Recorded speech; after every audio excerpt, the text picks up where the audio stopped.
નમસ્તે દર્શક મિત્રો, આરજેપીસી નું હાર્દિક સ્વાગત છે। હું છું પ્રતિ જાની મકવાના। સૌપ્રથમ પહેલા નજર કરીશું આજના મુખ્ય સમાચાર પર। ભરૂચમાં 21 જૂન વિશ્વ યોગ દિવસની ઉજવણી માટે કલેક્ટરે પત્રકાર પરિષદ સંબોધી। 21 જૂનના રોજ ઠેર ઠેર યોજાશે યોગ દિવસ। ભરૂચમાં વ્યાજખોરે લારીવાળાને ટીપી નાખતા ગંભીર પ્રકારની ઇજાથી સારવારથી ખસેડાયો। પોલીસે વ્યાજખોર સામે કર્યો ગુનો દાખલ।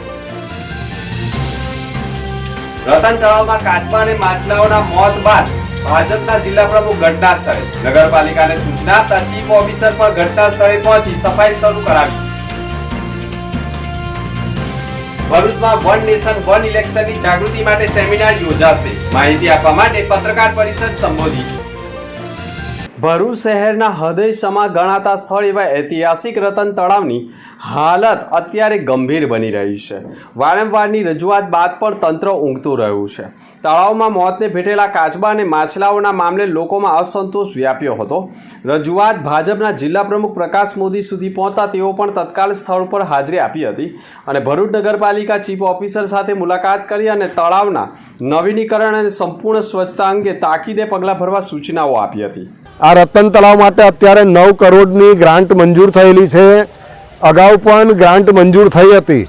હવે આ રતન તળાવનો જે ઐતિહાસિક એનો જે દરજ્જો છે એ પ્રમાણે એનું શુદ્ધિકરણ થાય અને જે રીતે માતરિયા તળાવ છે પિકનિક પોઈન્ટ અથવા ત્યાં આગળ યોગાસન અને લોકો કસરત માટે પણ આવે છે એ જ રીતે આ રતન તળાવનો પણ વિકાસ થાય, એનું શુદ્ધિકરણ થાય અને એક સુંદર મજાનું રતન તળાવ બને કે જેના આકર્ષણથી લોકો પણ અહીંયા એક હવા ખાવાના સ્થળ તરીકે એક પોઈન્ટ તરીકે અહીં આ રતન તળાવની ચારે બાજુ લોકો આવે અને ભ્રમણ કરે એવી અમારી પણ માંગ છે।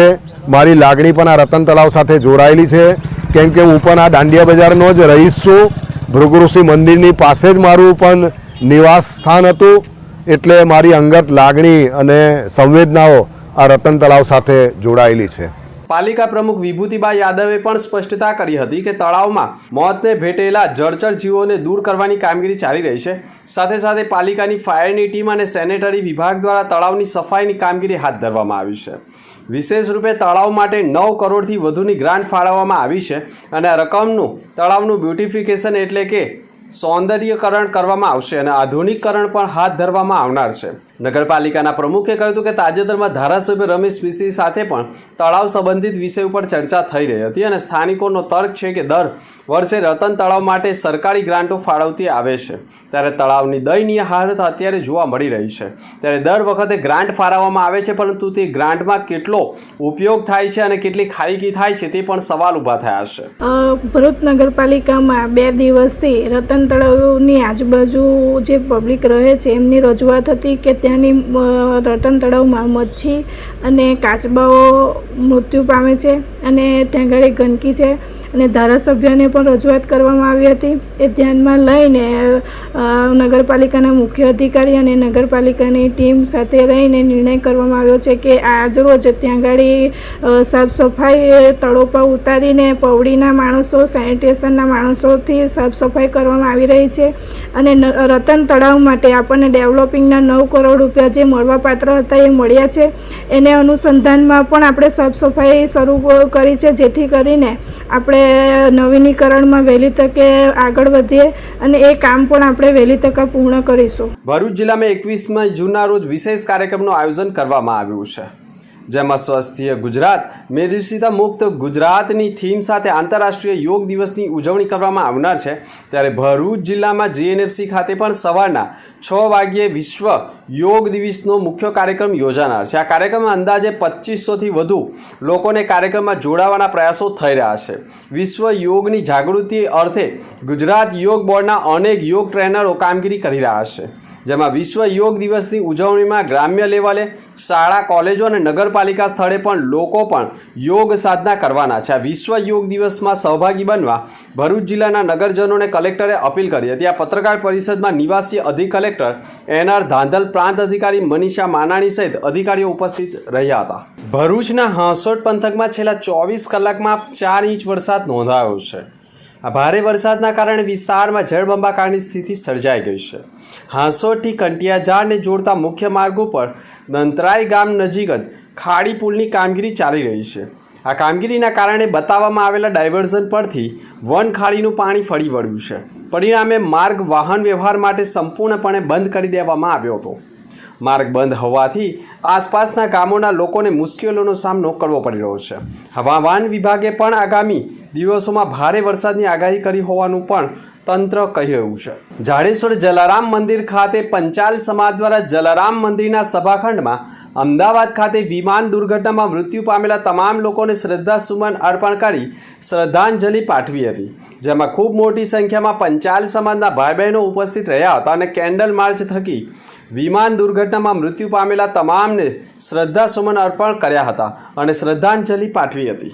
મારું નામ ભોગીલાલ સોમાભાઈ પંચાલ, જાડેશ્વર ગામ, જલારામ મંદિરથી.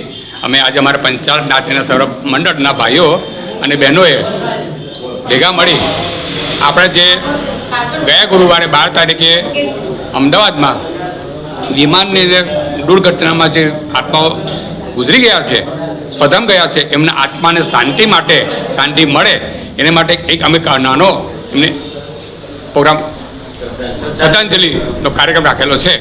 તો ભગવાન એમના પરમ કૃપા પદ્માને સદગતિ આપે, શાંતિ આપે, દિવ્ય જ્યોતિ પ્રગટાવી અમે પ્રાર્થના કરીએ છીએ. Bharuch chamber of commerce and industries Bharuch દ્વારા હોટલ લિઝન્ડા સેન્ટ્રલ ખાતે પત્રકાર પરિષદનું આયોજન કરવામાં આવ્યું, જેમાં Bharuch chamber of commerce and ઇન્ડસ્ટ્રીઝના પ્રમુખ કિરણ મજમુદાર દ્વારા 21 જૂન શનિવારના દિવસે સાંજે 4:30 કલાકે આત્મીય હોલમાં યોજાનારા કાર્યક્રમ વન નેશન વન ઇલેક્શનની જનજાગૃતિ માટેનો યોજાનાર કાર્યક્રમ અંગેની માહિતી આપી હતી. આ વિશેષમાં ડૉક્ટર અનિલ પટેલ દ્વારા વિસ્તૃત માહિતી આપવામાં આવશે તથા મહત્તમ નાગરિકોને આ કાર્યક્રમમાં હાજર રહેવા વિનંતી કરવામાં આવી હતી. સાથે ભરૂચ ચેમ્બર ઓફ કોમર્સના secretary Harish Thadani, vice president Anis Parikh, treasurer Tushar Shroff, Bhavik Barot, Trapti Rathod સહિતના સભ્યો ઉપસ્થિત રહ્યા હતા. ભરૂચના સોમનાથ ટેકરા ઉપર જ જર્જરિત રોડ અને સાફ સફાઈ ન કરતા સ્થાનિકોએ તંત્ર સામે ભારે આક્રોશ ઠાલવ્યો હતો. સ્થાનિકોએ આક્ષેપ કર્યા છે કે જનપ્રતિનિધિઓ વોટ લેવાતો હોય ત્યારે જ આવે છે, પરંતુ સાફ સફાઈ કરવા માટે કોઈ આવતું નથી, જેથી આ વિસ્તારમાં ગંદકી જોવા મળે છે અને આ વિસ્તારમાં રસ્તાના ઠેકાણા નથી, જેથી રસ્તા બનાવી આપવામાં આવે તેવી માંગ પણ સ્થાનિકો કરી રહ્યા છે. સ્થાનિકોએ તંત્ર સામે આક્ષેપ કર્યા છે કે આ વિસ્તારમાં કોઈ જોવા પણ આવતું નથી, જેથી હવે ગાળો દેવી પડશે, વોટ લઈને ખુરશી પર બેસી જાય છે તેવા ચોંકાવનારા આક્ષેપો સ્થાનિક મહિલાઓએ મીડિયા સમક્ષ કર્યા હતા. પ્રવીણાબેન પ્રજાપતિ. આ જો કામ નહીં કરતા, બધું આવું નવું છે, જેવું છે એવા રોડ છે અને સુધરતા બી નથી. શું કીધું પછી ગાળો દેશું તો મોટી મોટી ગાળો સુનાવીશ. આવો મત લેવા તમને મત આપવા દો. ફરિયામાંથી ખબર આજો કોઈ એક જણ ગયો હતો. શું કીધું આ તો કશું કરવા રાજી નહીં, જોવા જ નહીં આવતા. એટલે હું તો મહિનામાં એકવાર વાળવા આવે એવું થોડું ચાલે. તો પછી તમે મત લઈને ખુરશીઓ પર બેસી જાઓ. 2 વાર 3 વાર એને પપ્પા રાકેશ કહાને તો મળ્યા કે ભાઈ રોડ તો કરી જા, રોડ કરી જા, વારવા વાળી નથી આવતી. આ હું એમ કે તો પછી આવું થોડું ચાલે. નહીં ગટરો સાફ કરવાની કે કશું જ નહીં. પહેલા કરતા બી આ કેટલા વર્ષોથી આ બગડી ગયું છે. આવું ફર્યું બોલો. ભરૂચ એ ડિવિઝન પોલીસ મથકમાં ફરિયાદી મોહસિન સબ્બીર હુસૈન ભઠ્ઠીવાલાએ ફરિયાદ નોંધાવી છે, જેમાં તેઓએ આક્ષેપ કર્યા છે કે તેઓ રાબેતા મુજબ સેવાશ્રમ રોડ ઉપર પોતાની શાકભાજીની લારી લઈને વ્યવસાય કરી રહ્યા હતા. તે દરમિયાન રિક્ષામાં વ્યાજખોર અસલમ ગુલામ રહે અહમદનગર શેરપુરા નાઓ રિક્ષામાં ધસી આવ્યા હતા અને તેમની રિક્ષામાંથી લાકડીની પટ્ટી કાઢી ફરિયાદીના માથામાં ઠોકી દેતા ફરિયાદીને માથાના ભાગે ગંભીર ઇજાઓ થતાં લોહી લુહાણ અવસ્થામાં સારવાર માટે ભરૂચ સિવિલ હોસ્પિટલ ખાતે ખસેડવામાં આવ્યો હતો. જ્યાં સારવાર બાદ નજીકના હોસ્પિટલને જાણ કરતાં ઈજાગ્રસ્તનું નિવેદન લઈ વ્યાજખોર અસલમ ગુલામ પાસેથી 10,000 રૂપિયા વ્યાજે લીધા હતા, જેની સામે 12,000ની ચૂકવણી કરવા છતાં વ્યાજની રકમ બાકી છે તેમ કહી તેને ટોર્ચર કરી માર માર્યો હોવાનો આક્ષેપ કરતા પોલીસે ગુનો દાખલ કરી વ્યાજખોરની ધરપકડના ચક્રો ગતિમાન કર્યા છે. અંત મુખ્ય સમાચાર પર ફરી એક નજર. ભરૂચમાં 21 જૂન વિશ્વ યોગ દિવસની ઉજવણી માટે કલેક્ટરે પત્રકાર પરિષદ સંબોધી. 21 જૂનના રોજ ઠેર ઠેર યોજાશે યોગ દિવસ. ભરૂચમાં વ્યાજખોરે લારીવાળાને ટીપી નાખતા ગંભીર પ્રકારની ઇજાથી સારવારથી ખસેડાયો. પોલીસે વ્યાજખોર સામે કર્યો ગુનો દાખલ. રતન તળાવમાં કાચબા અને માછલાઓના મોત બાદ ભાજપના જિલ્લા પ્રમુખ ઘટના સ્થળે, નગરપાલિકાને સૂચના આપતા ચીફ ઓફિસર પણ ઘટના સ્થળે પહોંચી સફાઈ શરૂ કરાવી. ભરૂચમાં વન નેશન વન ઇલેક્શનની જાગૃતિ માટે સેમિનાર યોજાશે. માહિતી આપવા માટે પત્રકાર પરિષદ સંબોધી. તો આ હતા સમાચાર. આવતીકાલે ફરી મળીશું નવા સમાચાર સાથે. નમસ્કાર.